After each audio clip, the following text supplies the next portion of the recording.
지난주일 이어서 호세아서를 다시 보고 있습니다. 하나님의 나라 이스라엘이 하나님에게서 멀어져 점점 세상으로 갔습니다. 세상에 길들여질 대로 길들여진 가운데 세상의 방식대로 삶을 살아가고 있었습니다. 하나님을 예배하면서 실제로는 바알과 아세라를 숭배했으니, 바알은 풍요의 신이고 아세라는 쾌락의 신입니다. 그 세상의 화려함 앞에서 선지자들이 외치는 하나님의 말씀은 너무도 초라했습니다. 내 백성아 돌아오라, 내 백성아 돌아오라. 저들을 향하여 하나님은 이사야와 에레미야를 비롯하여 수많은 선지자들을 보냈지만 저들은 듣지 않았고 오히려 선지자들을 핍박하였습니다. 선지자들을 핍박하는 정도가 아니라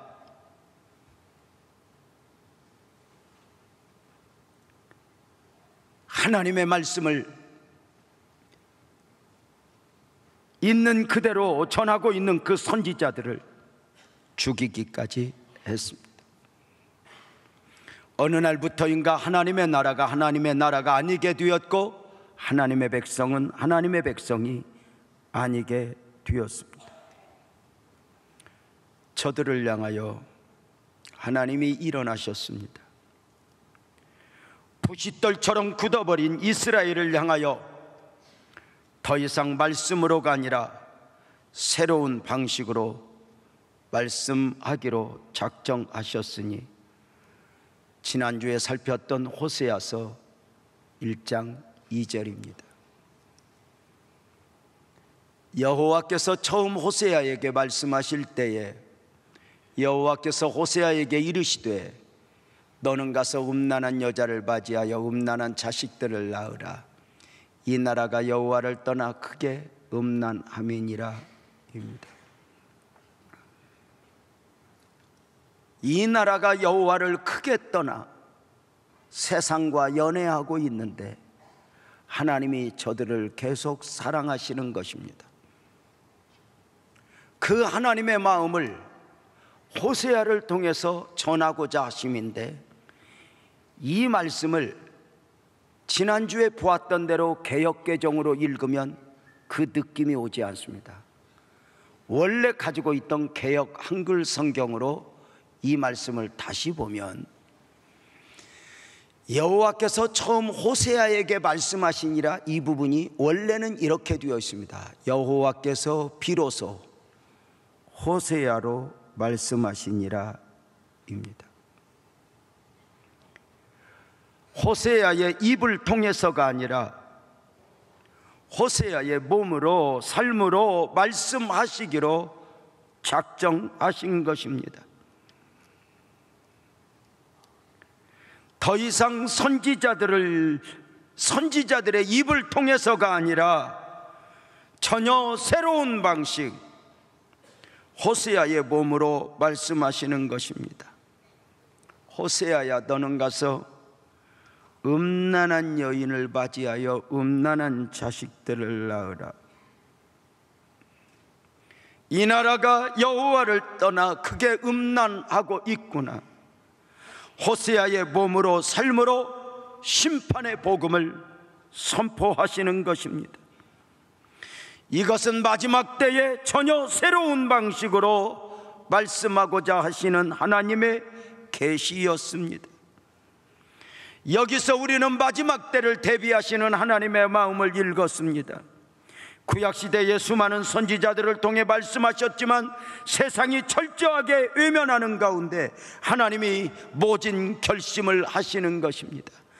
구약 여로보암 2세 때에 호세아로 말씀하셨던 하나님이 이제 스스로 말씀하시고자 사람의 몸을 입고 그 이름 예수로 오신 것입니다. 몸으로 말씀하시기 위하여 몸을 입고 오사 자기 백성을 그들의 죄에서 세상으로부터 구원할 자로 오셨다는 것입니다. 삶으로 말씀하시기 위해 지극히 가난한 가정에 가장 힘없는 아이로 오신 것입니다.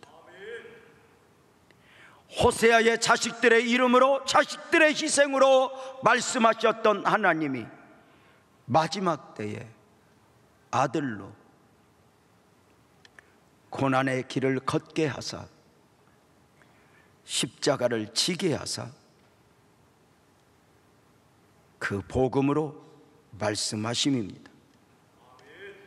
호세아야, 너는 가서 음란한 여인과 결혼하여 음란한 자식들을 낳고 살라.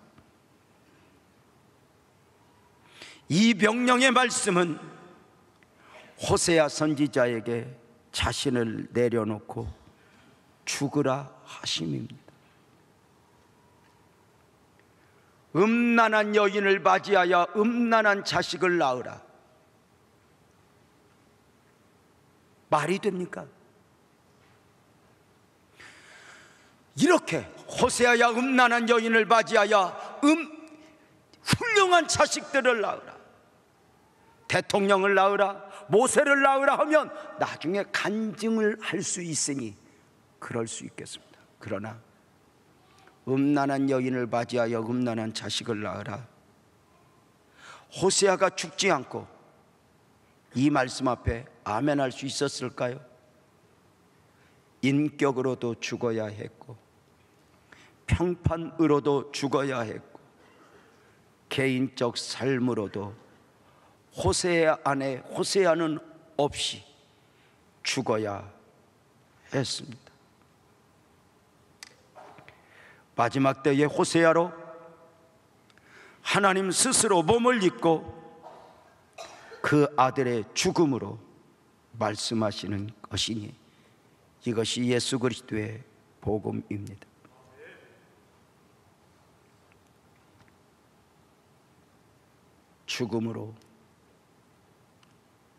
죽음으로 이루어진 복음 말입니다.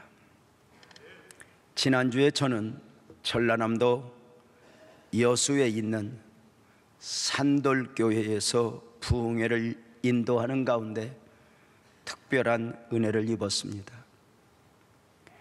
먼저 산돌교회라는 이름이 궁금한 가운데 산돌이 고 손양원 목사님의 호라는 사실을 알게 되었습니다.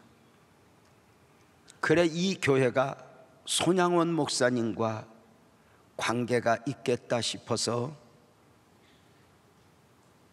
부흥회는 뒷전으로 하고 담임 목사님에게 이 산돌교회 이야기와 손양원 목사님의 이야기를 부탁했습니다. 함께 손양원 목사님의 순교터를 가서 사진으로 담아내며 그 목사님이 순교터 위에서 해주셨던 이야기, 그리고 또 글로서 보내주셨던 이야기들을 성도님들에게 소개합니다. 여수 애양원교회에서 손양원 목사님 제자로 사역하시던 서현식 목사, 당시 전도사님이 있었습니다. 손양원 목사님께서 1950년 9월 28일 날 순교하시자 애양원 교회는 당시 손양원 목사님을 섬기며 전도사로 사역하고 있던 서현식 전도사님을 애양원 교회 담임 전도사로 모시게 되었습니다. 당시 애양원 교회는 1000여 명의 나병 환자들이 모여 예배하는 교회였습니다. 사랑의 원자탄이라고 보셨는지요? 손양원 목사님이 그 나병 환자들의 고름을 입으로, 약이 부족할 때 입으로 그것을 빨아 치료를 해주시는 장면들 말입니다.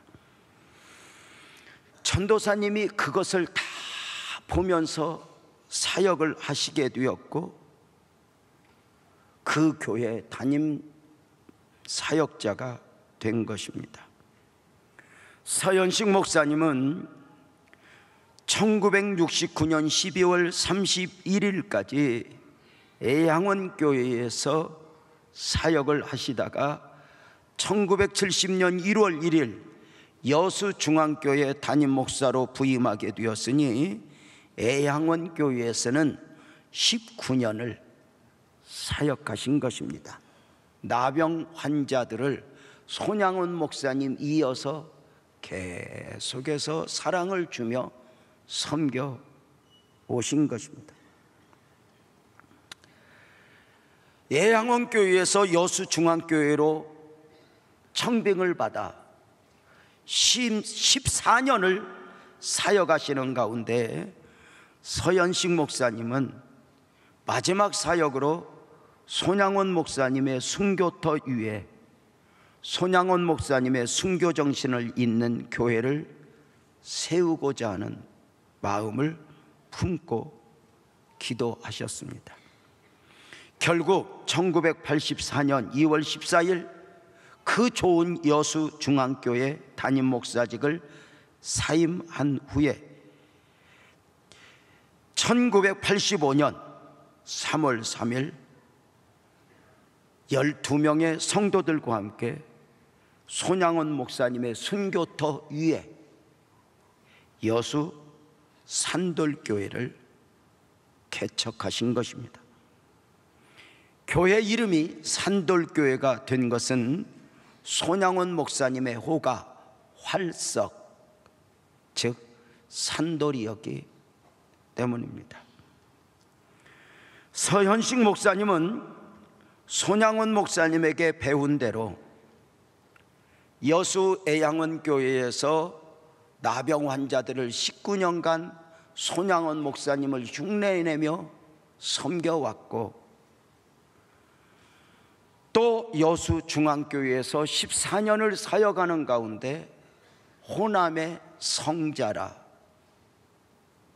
살아계신 성자라 불리움을 받을 정도의 귀한 목사님이셨는데, 대화 중에 확인한 바 깜짝 놀란 것은 여수 중앙교회에서 서현식 목사님이 14년 사역하실 때 우리 아내 김여신 사모가 고등학교 3학년 동안 그 서현식 목사님 말씀을 듣고 서현식 목사님 내외분을 눈으로 보며 그 귀한 분들을 이렇게 담아내었다 합니다. 당시 고등학교 다니면서 9명이 함께 기도 멤버였는데, 그 중에 9명 중에 2명이 목사가 되고 5명이 사모가 되고 1명은 대학교 교수가 되고 1명은 권사로 지금도 이렇게 한 번씩 연락하며 삶을 살아내고 있는 것을 확인했습니다. 우리 아내가 그때 조금 착해진 것 같습니다. 산돌교회 이야기를 듣는 가운데 손양원 목사님의 순교 과정도 욕심내어 듣게 되었습니다. 1950년 뜻하지 않게 북한군의 남침으로 6.25 동란이 이 땅 위에 발발했습니다. 파죽지세로 38선을 넘어 서울로 쳐들어온 북한군은 한강을 넘어 수원을 점령하고 대전을 빼앗고 대구로 진격하는 한편 그 일부가 호남으로 진격하여 호남 일대를 점령하게 되었습니다. 이때에 많은 교회들이 문을 닫고 피난을 하게 되었습니다. 그러나 손양원 목사님은 피난하지 않고 애양원 교회에 계속 남아 교회 종을 치며 자신이 강사가 되어 계속해서 교회에서 특별 집회를 인도하셨다 합니다. 이 어려울 때는 더 큰 은혜를 받아야지 피하여 가는 것이 아니라고 말입니다. 부흥의 마지막 날 토요일 날 설교 본문이 요한계시록 2장 10절 내가 죽도록 충성하라 그리하면 내가 생명의 면류관을 내게 주리라 본문으로 설교하신 가운데 순교에 대하여 말씀하셨다 합니다. 드디어 때가 왔습니다. 성도님들, 우리 모두 순교를 각오합시다. 우리가 이제껏 예수님의 이름으로 대접받으며 살아왔으니 이제는 예수님의 이름으로 순교할 때가 되었습니다. 나병 환자들에게, 직원들에게 이제부터 우리는 잘 살려고 노력하지 말고 잘 죽기를 기도해야 합니다. 눈물로 했던 이 설교는 손양원 목사님의 마지막 설교가 되었고, 목사님이 가장 아끼고 사랑했던 나병 환자들에게 그만 유언이 되었다 합니다. 집회 이후에 애양원 교회 직원들은 손양원 목사님을 피난시키려고 갖은 노력을 했지만 손양원 목사님이 허락하지 않자 저들이 함께 의논하는 가운데 1000여 명의 나병 환자들은 피난을 갈 수 없잖아요. 그러니까 손양원 목사님이 살아야 갔다가라도 다시 교회가 사니 손양원 목사님을 일단 피신을 시켜야 하겠다 싶어서 직원들이 나병 환자들과 의논한 가운데 어느 날 갑자기 손양원 목사님 송별 예배를 드리게 되었습니다. 송별 예배를 드리는 가운데 나병 환자들이 목사님 우리를 위해서 가주세요. 그리고 다시 와주세요. 등 떠밀려 바닷가에 갔더니 배가 거꾸로 돼 있고 이미 직원들은 다 타 있고 나병 환자들은 배웅하는 가운데 그 배 위에서 손양원 목사님이 우리 찬송 하나 하자 하고 찬송을 눈물로 하는 가운데 손양원 목사님이 갑자기 가방을 들고 뛰어내리며 배를 밀어 가게 했답니다. 목사님 왜 이러세요 했을 때 손양원 목사님 대답은 당신들은 나를 이렇게 만들면 안 됩니다. 이것은 나를 위함이 아니고 나를 도리어 비겁자로 만드는 것입니다. 주의 이름으로 죽는다면 그것이 얼마나 큰 영광이겠습니까? 그리고 내가 우선 살겠다고 피신하여 가면 이 1000여 명의 나병 환자들, 이들은 이 양떼들을 누가, 몸도 성치 않은 이 성도들을 누가 돌볼 수 있겠습니까? 나는 이들을 두고 나 혼자 갈 수가 없습니다. 여러분은 가셨다가 다시 오십시오. 이들과 나는 죽어도 같이 죽고 같이 살겠습니다 하고 피하기를 거부하며 재직들만 보내고 돌아왔습니다. 애양원 교회로 돌아온 목사님은 1950년 9월 13일에 강대상에서 기도하던 중 공산당들에 의해 체포되어 여수경찰서에 수감되었습니다. 여수경찰서에 수감되어 있는 동안 온갖 고초를 당하는 중 기적이 일어났으니 이제 메가더 장군 인청 상륙작전이 있어지면서 북한군이 후퇴를 하기 시작한 것입니다. 그렇게 공산군들이 후퇴를 시작하면서 손양원 목사님과 당시 9명의 성도들을 개 끌듯 끌고 가는 것입니다. 이때 손양원 목사님이 그 끌고 가는 그들에게 복음을 또 전합니다. 당신들 예수를 믿어야 됩니다. 이때 공산군 한 명이 화가 나서 들고 있던 총의 개머리판으로 전도하는 손양원 목사님의 입을 콱 치면서 얼굴에 피토성이가 되며 쓰러지게 되었고, 그 자리에서 손양원 목사님이 손을 놓고 기도하니 공산군들이 그때 총을 쏘아 손양원 목사님과 9명이 그 자리에서 미평에 있는 과수원에서 죽임을 당하게 된 것입니다. 손양원 목사님이 기도하다가 돌아가셨다고 알려진 것은 그때 손양원 목사님이 기도하는 중에 공산군이 쏘았던 총알이 손을 관통하면서 있어진 이야기를 하면서, 손양원 목사님의 순교터에서 이런 이야기를 들으며 저는 너무도 부끄러워 얼마나 울고 또 울었습니다.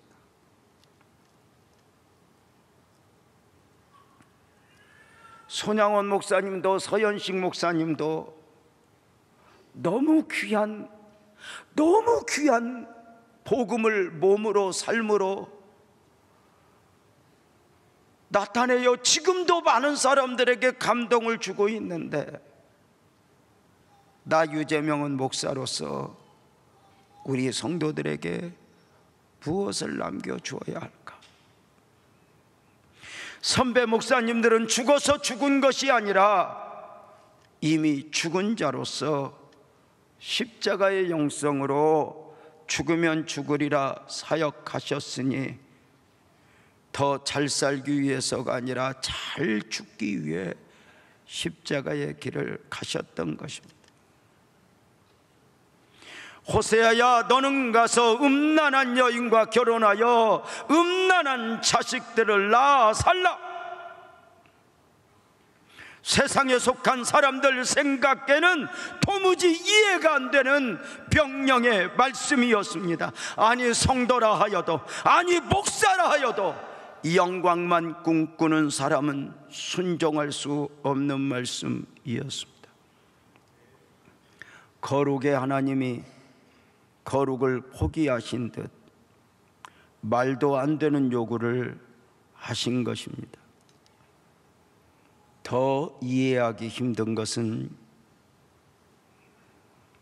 이 말도 안 되는 하나님의 요구 앞에 호세아가 아멘 하여 순종을 하는 것이었습니다.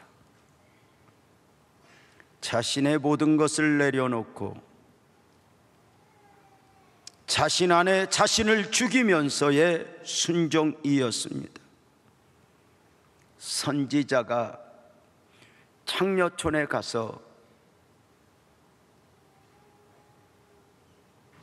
가장 음란한 여인이 누군가 알아보아 그를 아내로 삼고 음란한 자식을 낳았다.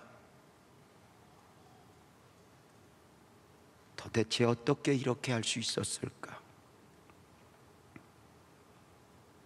다시 정리하여 말씀을 드립니다. 하나님을 떠나 하나님의 백성이 아닌 것처럼 자기 소견에 오른 대로 살아가던 이스라엘 백성들, 저들이 돌아오기를 원하시는 가운데 하나님은 수많은 선지자들을 보냈습니다. 내 백성아 돌아오라, 내 백성아 돌아오라. 그러나 저들은 외면하였고 선지자들을 핍박하고 죽이기까지 했습니다. 결국 하나님은 저들에게 이제 더 이상 선지자가 아니라 호세아로, 아들로 말씀하시기로 작정하셨습니다. 선지자들의 입을 통해서가 아니라, 말씀으로가 아니라 아들로 말씀하시는 하나님입니다. 하나님이 독생성자 아들을 보내사 아들로 말씀하기로 작정하시고 그 험한 길을, 고난의 길 가게 하시고 십자가를 지게 하셨으니 더 이상 요나의 표적 외에는 보일 표적이 없기 때문이었습니다. 호세아로 말씀하시기로 작정하신 하나님, 오늘 본문에서 우리는 또 한 번의 이해할 수 없는 하나님의 요구를 만나게 됩니다. 순종하는 호세아와 결혼하여 아이를 셋이나 낳는 가운데 삶을 살아가던 가장 죄 많은 여인, 문제가 생겼습니다. 호세아의 순종 가운데 결혼하여 아이를 셋을 낳은 여인이 그만 남편과 자식들을 두고 다시 과거의 세상으로 돌아가 몸을 팔고 있는 것입니다. 성도님들은 이 거대한 영적인 축복을 외면하고 집을 나간 여인의 마음을 이해할 수 있겠습니까?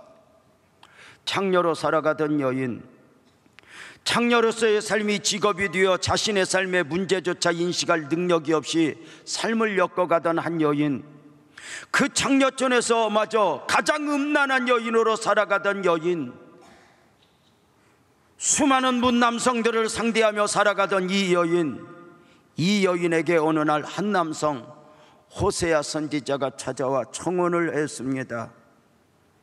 그동안 상대하던 남자들과는 전혀 다른 느낌의 신사였습니다. 거룩의 느낌까지 가진 신사가 자신에게 청혼을 하니 아마도 난리가 났을 것입니다. 주변에서 축복을 받았다고 말입니다. 자신도 그러한 줄 알았을 것입니다. 그렇게 여인은 시집을 가서 자식을 셋이나 낳았습니다.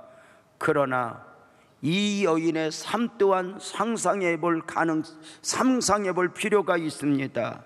결혼 생활이 자식을 셋이나 낳았으니 미니멈으로 5년, 6년이라면 호세아도 힘들었지만 여인 또한 만만치 않게 힘들었을 것입니다. 세상에서 마음대로 믿음 없이 살아가던 여인이 거룩의 남편과 삶을 연습하여 살아낸다는 것이 쉬웠겠습니까? 마음대로 살던 여인에게 어느 날 예배드려야 된다, 주의를 지켜야 된다, 말씀에 순종해야 된다, 가정예배 드려야 된다, 외출을 할 때는 옷을 좀 정갈하게 입어야 된다, 화장을 좀 하면 안 된다, 이런 것이 쉬웠겠냐고요. 이 여인 또한 쉽지 않았을 거예요. 세상에 길들여진 사람에게 좋은 것이 좋은 것으로, 복음이 온전한 복음으로 자리 잡는 과정이 얼마나 힘든 일인 줄 아세요?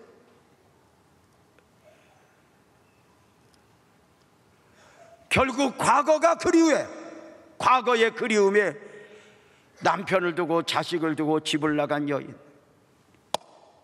탕자가 그러했던 것처럼 집 밖은 여인에게 기대했던 행복을 주는 곳이 아니었어요. 다시 몸을 팔며 세상과 연애하며 과거의 생활로 돌아갔지만 이것도 문제이니 지난 5년을 넘게 호세아와 더불어 살아가면서 자신도 모르게 부분적으로 젖어버린 거룩은 이 여인으로 하여금 역시 그 자리마저 편치 않게 했을 것입니다. 제가 이런 표현을 했습니다. 자신도 모르게 거룩에 젖은 이 여인, 이런 표현 말입니다. 우리가 이렇게 함께 신앙생활을 하면서 매주일 예배드리고 말씀을 듣고 또 어떤 분은 와서 깊이 묵상하여 주무시다가 가기도 하지만 이 가랑비에 옷 젖듯이 우리 안에 믿음이 한 믿음 자리 잡아가는 과정 중에 나도 모르게 거룩이 내 안에 젖어 있는 거예요. 그래, 어떤 여성분이 시험 들어갖고 이제 다 신앙생활 그만할 거야, 이제 교회 그만 나올 거야, 내가 세상이 얼마나 재밌는데, 그래서 아파트 부녀회 회원들과 함께 더불어 놀러가서 맥주를 시켜놓고 딱 잔을 잡는 순간 자기도 모르게 기도하고 있대래.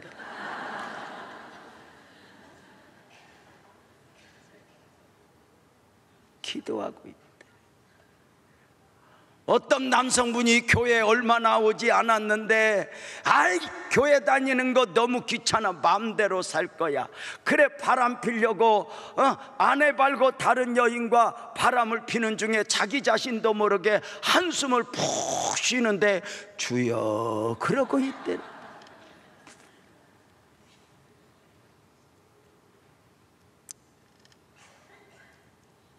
가랑비에 옷 젖듯 거룩에 젖어들었던 이 여인. 문제는 우리가 아무리 믿음이 없어도 하나님으로 살아야 할 사람은 하나님으로 살아야 되는데 싫어. 그리고 갔던 이 여인은 내가 기대했던 만큼이나 세상이 그 여인에게 자유를 준 것이 아니라 그만 이 여인은 옛날이나 오늘이나 그 세계는 비슷하니 일이 팔려가 철이 팔려가는 중에 빚쟁이가 되어 있는 것입니다. 이때에 호세아에게 하나님의 음성이 들렸으니 이해할 수 없는 하나님의 요구입니다. 호세아 3장 1절입니다. 여호와께서 내게 호세아에게 이르시되 이스라엘 자손이 다른 신을 섬기고 건포도 과자를 즐길지라도 저들이 하나님을 떠나 세상을 즐길지라도 나 여호와가 그들을 사랑한다. 딱 이거 외에는 없어요. 그러하니 너는 또 가서 타인의 사랑을 받아 음녀가 된 그 여인을 사랑하라 하시기로. 여기에서 저는 말씀을 전하기 위해서 두 가지 단어를 여러분에게 소개하고 강조합니다. 하나는 여호와가 그들을 사랑하느니, 하나는 너는 또 가서이고, 그 다음 하나는 가서 그 여인을 데리고 오라가 아니라 이제는 내 사랑을 담아 가서 그 여인을 사랑하라입니다. 먼저 또 가서. 혹시 이 말씀 강조해서 느낌이 오십니까? 호세아와 함께 사는 동안 이 여인이 남편을 버리고 자식을 버리고 집을 나간 것이 처음이 아닌 것입니다.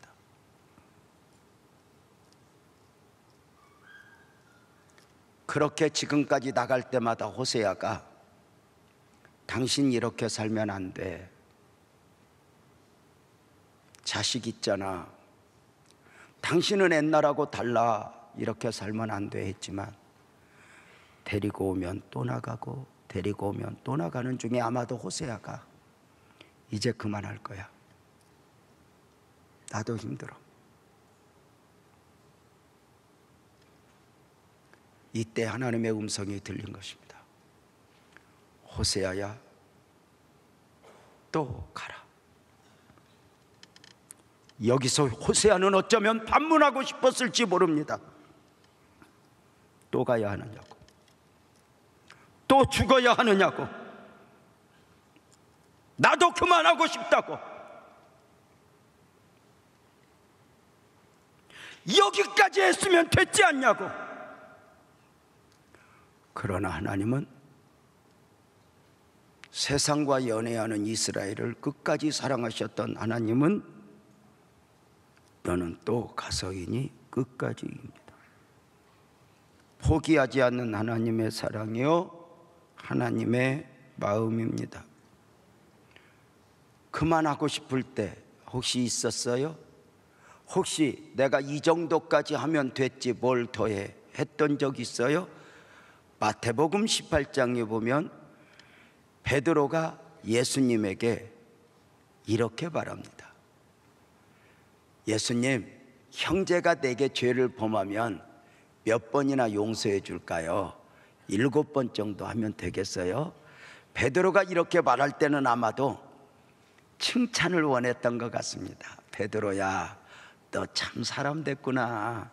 전에 같으면 한 번에 다 엎어버리더니 7번까지 너 많이 컸다. 이렇게 칭찬 듣기를 원하여 베드로가 예수님에게 말을 했지만 예수님은 마태복음 18장 22절에 이렇게 말합니다.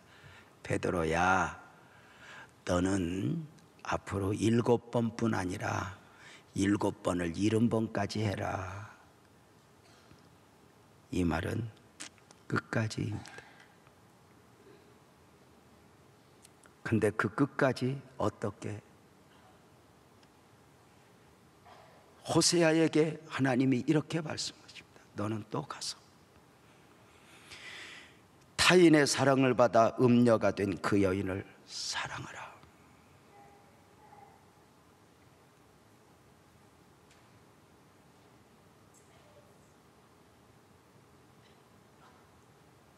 사랑하라. 호세아는 음란한 여인과 결혼하여 음란한 자식을 낳으라 하시는 처음 명령의 순종도 쉽지 않았습니다. 그런데 집을 나간 여인을 찾아가서 그냥 데리고 오라는 것이 아니라 사랑하라 하심이니 어쩌면 하나님 그만하고 싶네요. 그런 하나님은 또 가라 합니다. 신앙은 내 수준을 만족시키는 게 아닙니다. 내가 이만큼 했으면 됐지, 아닙니다. 기독교 신앙이 힘든 것은 내 수준이 아니라 하나님의 수준을 만족시켜야 하기 때문입니다. 최선을 다했다는 말로 설명될 수 없습니다. 어떤 일들 속에서 참을 만큼 참았다는 말로 명분이 될 수가 없습니다.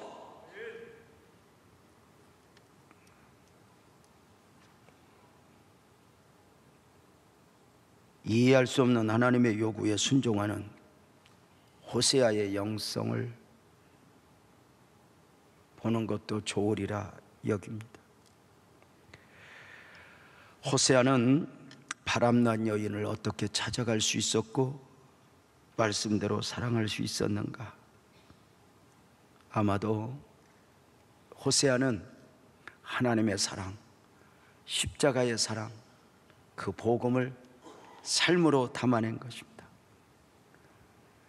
그 여인에게 또 가서 그를 사랑하라 할 때 호세아는 여기서 한 단계 하나님을 감동시키니 이게 우리 신앙의 매력인 것 같아요. 만약에 제가 호세아였다면 너는 또 가라 그러면 막 지랄지랄하면서 갈 것 같아요. 시벌시벌 하면서.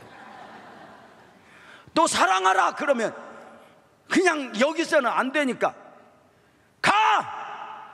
왜요? 내가 더 사랑해! 근데 호세아가 뭐라고 했는지 아세요? 호세아 3장 2절을 봅시다. 내가 은 15개와 보리 한 오멜반으로 나를 위하여 그를 사고. 이 말은 이미 팔려가서 빚쟁이가 되어 있는데 그 빚이 산더미처럼 드러나 있습니다. 여러분 꼭 기억하십시오. 예수를 믿던 사람이 애굽에서 나온 사람이 애굽을 그리워는 할 수는 있지만 갈 수는 없습니다.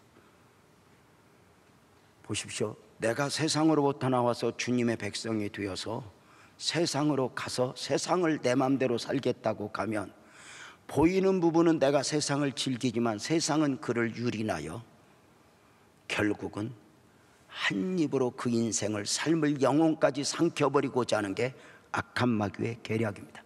빚쟁이가 되어 있습니다. 근데 놀라운 것은 호세아가 이 단어입니다. 내가 그 여인을 은 5개와 보리 한 오멜반으로 사야 할 만큼 빚쟁이가 되어 있는 그 여인을 가서 데리고 올 때 이렇게 말합니다. 나를 위하여 그를 사고. 이해가 됩니까? 놀랍게도 호세아는 그 여인을 값을 주고 사오면서 그 여인이 불쌍해서 이거나 하나님 말씀에 순종하기 위해서 억지로가 아니라 이미 그는 이렇게 결정을 내렸습니다.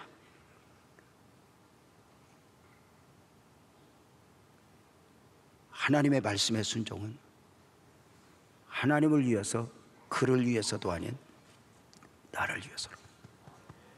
한번 생각해 보십시오. 호세아가 바람이 나서 세상에 포로가 되어 있는 여인을 데리고 온 것은, 정리합시다, 그 여인을 위해서입니까? 호세아 자신을 위한 것입니까? 우리가 누군가를 용서하는 것은 나를 위해서입니까? 그를 위해서입니까? 우리는 종종 누군가를 용서할 때 마치 인심 쓰듯 하지만 여러분, 진짜 용서는 용서의 대상을 위한 것이 아니라 나를 위한 것입니다. 죄송한데요, 내가 누군가를 용서하지 못했다고 해서, 내가 용서하기 싫어 용서를 안 한다고 해서 그 사람의 죄가 그냥 있는 것도 아니고, 내가 용서를 해서 그 사람의 죄가 없어진 게 아닙니다. 내 용서와 상관없이 그는 이미 하나님 앞에 회개하여 죄를 해결받았습니다. 그는 죄가 문제가 아닌데는데 그 죄를 내가 담고 문제화를 삼고 있으니, 여러분, 용서는 결국 나 자신을 위한 것입니다. 그런데도 우리는 늘 내가 누군가를 용서하며 나가 아니라 너를 위하인 것처럼 착각합니다. 자 봅시다. 다윗이 자신을 죽이려고 13년 이상 몰고 다니는 사울 앞에서 당신은 기름 부음 받은 자입니다. 차마 인내한 것은 사울을 위해서입니까? 하나님을 위해서입니까? 나를 위해서입니다. 나를 위하여. 이 호세아의 순종을 통해, 호세아의 영성을 통해 배우는 것은 우리 복음적 신앙은 순종도 헌신도 내려놓음도 이것 모두도 누군가를 위해서가 아니라, 하나님을 위해서가 아니라 나를 위해서라는 사실을 잊어서는 안 되는 것입니다. 우리가 교회 안에서 봉사하는 것도, 순종하는 것도, 용서하는 것도 교회를 위해서가 아닙니다. 나를 위하여. 사실 복음적 그리스도인들에게 있어 희생이라고 하는 단어는 어울리지 않는 단어입니다. 요즘에 목사가 되어 사역을 하는 것이 희생입니까? 선교사로 삶을 살아가는 것이 희생입니까? 목사가 될 만큼의 받은 은혜는 어떡하고요? 선교사로 가야 할 만큼의 받은 은혜는 어떡하고요? 하나님의 말씀에 순종하는 모든 신앙적 행위는 나를 위해, 나를 위해, 나를 위해. 신앙의 함정이 무엇입니까? 인심 씻듯이 신앙생활을 하는 것입니다. 나를 위해서는 용서하지 않겠지만 너를 위해서 용서하겠다. 나를 위해서면 이거 나도 그냥 마음대로 살 수 있어. 나를 위해서는 성가대도 안 하고 봉사도 안 하고 그냥 마음대로 살 수 있지만 교회를 위해서, 목사님을 위해서 내가 좀 봉사 좀 할 거야. 교회를 위해서 과연 그럴까? 나를 위해서. 사랑하는 여러분, 어떤 분들은 또 배우자를 향해서도 어떤 마음을 가지고 있냐면, 많은 여성분들이 내가 나만을 위해서라면 지금이라도 이혼을 하고 지금 나는 자유롭게 살 수 있는데 지금 내가 남편 불쌍하고 자식 불쌍해서 내가 이렇게 꼭 참고 내가 희생하며 사는 것인데, 존경하고 사랑하는 여성분들이여, 정신 차리십시오. 여러분들이 남편 앞에서 무엇을 그렇게 희생을 하셨습니까? 두드려 맞았습니까? 가서 탄광에 가서 일을 했습니까?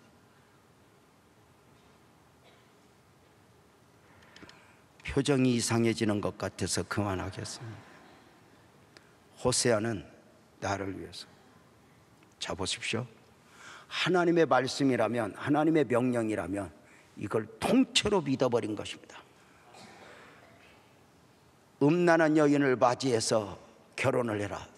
이것이 하나님의 명령이라면 불합리해도 나를 위한 것일 것이다. 밀어버린 것입니다. 음란한 자식들을 낳으라. 나를 위한 것이라고 믿어버리는 것입니다. 가서 타인의 아내 된 그 여인을 다시 빚을 갚아주고 사와라. 사랑하라. 나를 위한 것이라고 믿는 것.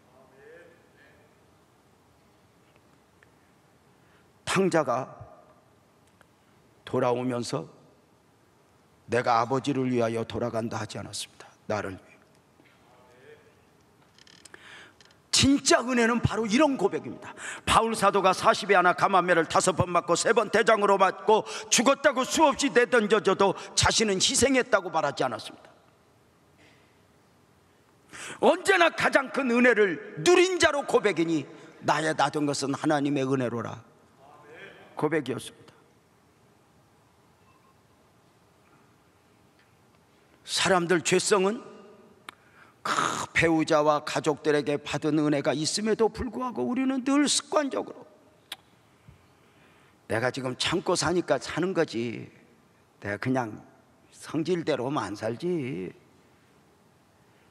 교회 생활도 그래요. 내가 지금 참고 이렇게 다니는 거지, 나는 갈 교회 많어, 갈 남자 많어.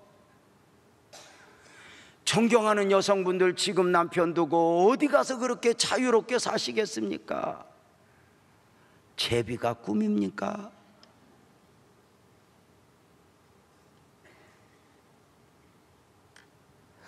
어떤 분들은 또 교회 다니면서도 이렇게 교회 생활하면서도 그래, 내가 교회를 위해서 참지, 내가 성질대로 하면 내가 엎어버리지.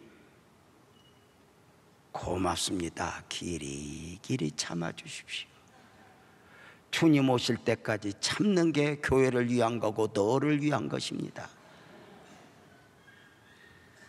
사랑하는 여러분, 노아에게 방주를 지으라 하십니다. 120년 동안 노아는 세상 즐기는 세상 즐거움 던지고 방주를 짓고 핍박을 받으며 전도를 해야 했습니다. 그럼에도 성경은 분명합니다. 창세기 6장 14절, 호세아가 왜 나오냐? 방송실, 너는 고페르나무로 너를 위하여 방주를 만들 때 너를 위하여,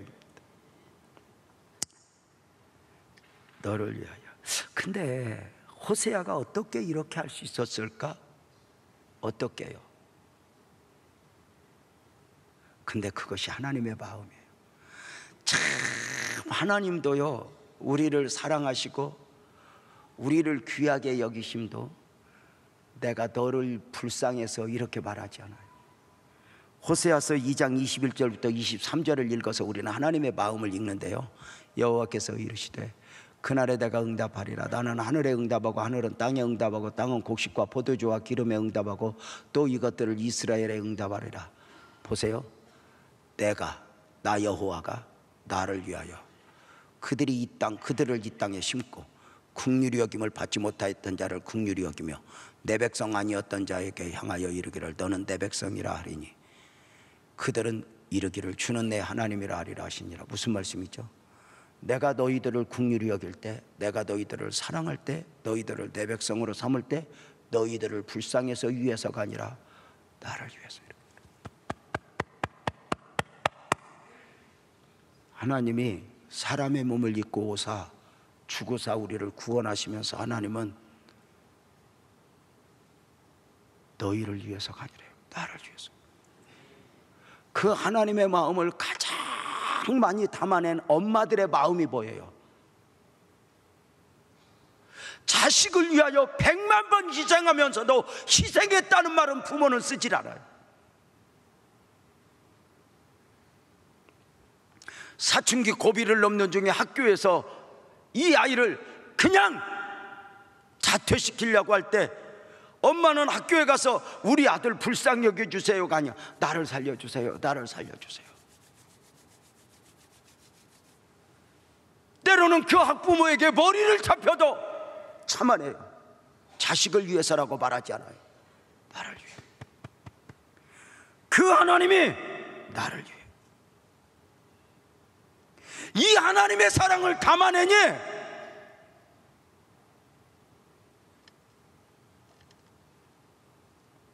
호세아는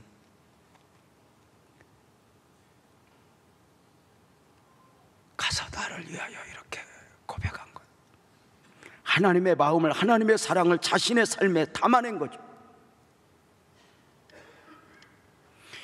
우리가 기독교 신앙에 있어서 매력은 누구를 위해서가?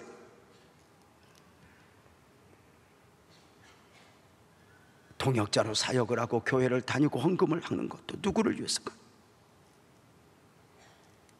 나를 위해.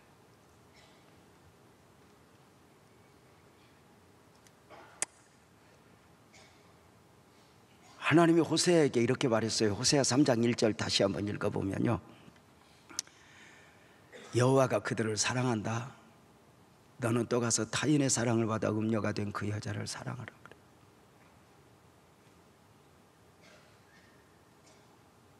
하나님의 마음을 가지고.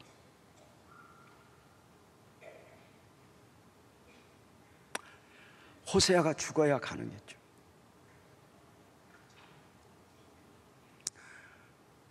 저는 이렇게 생각해요. 이 호세아를 보내시면서 하나님이 울었을 거라고. 왜요? 그 길이 얼마나 힘든가 알거든요.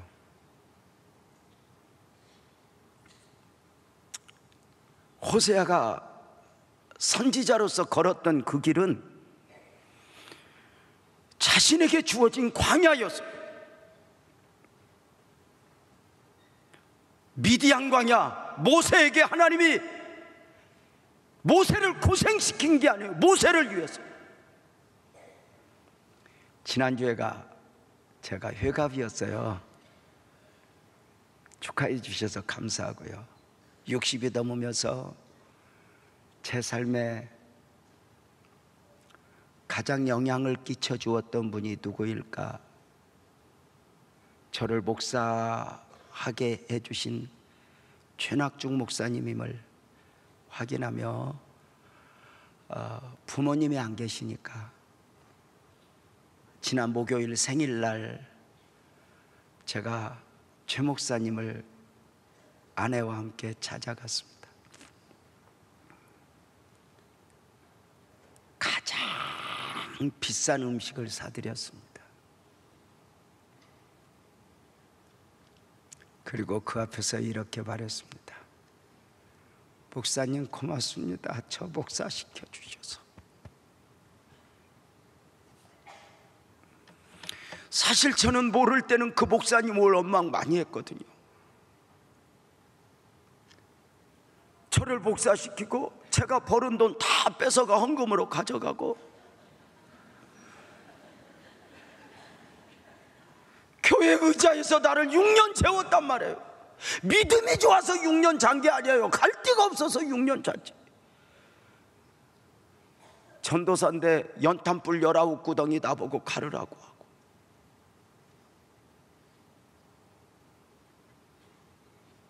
그때는 원망했어요.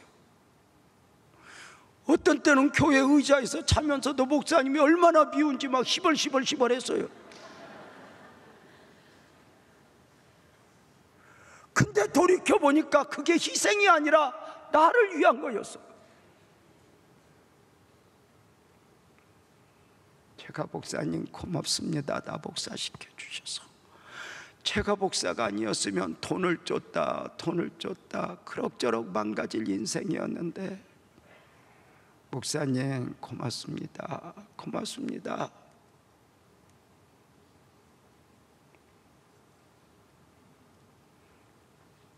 손양원 목사님의 그 광야길을 걷게 하신 주님, 혹시 여러분 중에 색깔은 다르지만 감당하기 힘든 질병의 광야, 혹시 내 마음대로 풀리지 않는 어떤 광야가 펼쳐져 있는 건 아니에요? 우리 이렇게 믿지 않을래요? 나를 위해.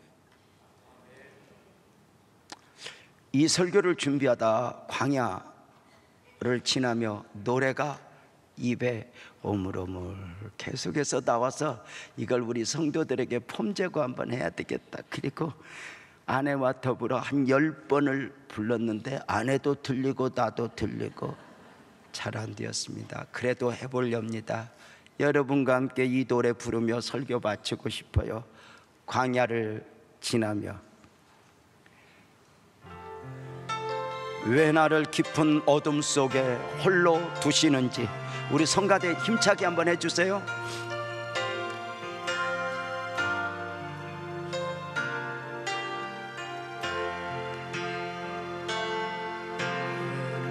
나를 깊은 어둠 속에 홀로 두시는지, 어두운 밤은 왜 그리 길었는지,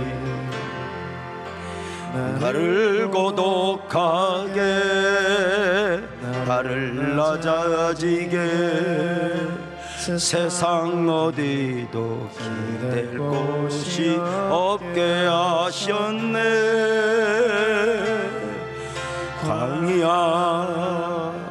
광야에 서 있네.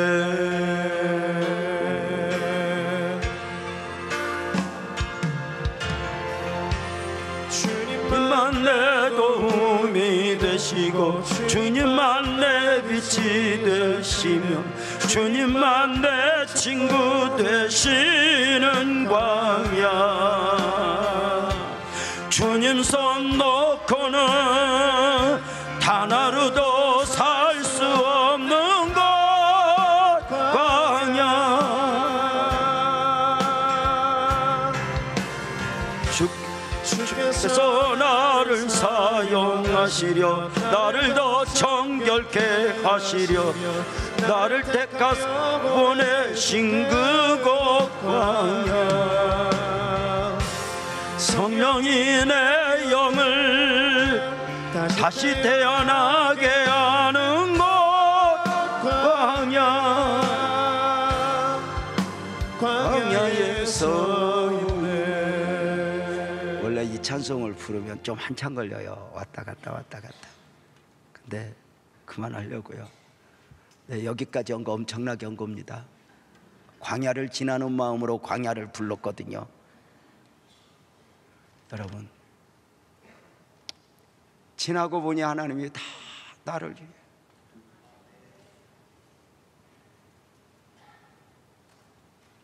우리 엄마 아빠가 엄마 아빠를 위해 한 게 뭐가 있어요?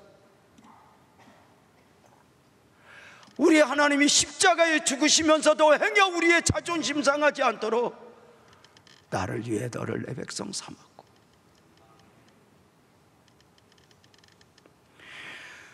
보화 축제가 선포되었어요. 복음 전도도 나를 위한 것 아닐까? 아까 그랬죠. 하나님이 우셨을 거라고. 그래서 하나님이 더 함께 하셨을 거라고. 호세아야 가라, 유저명아 가라.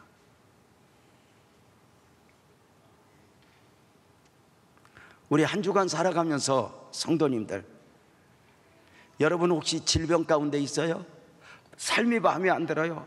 우리 그냥 하나님을 통째로 믿어버립시다. 크게 아멘합시다. 나를 위하여, 나를 위하여. 내가 지금은 이해하기 힘들어도 호세아가 음녀된 여인을 사랑하듯 내게 질병을 사랑해버리고 가난을 사랑해버리고 마음에 안 드는 처절한 환경까지 품에 안으며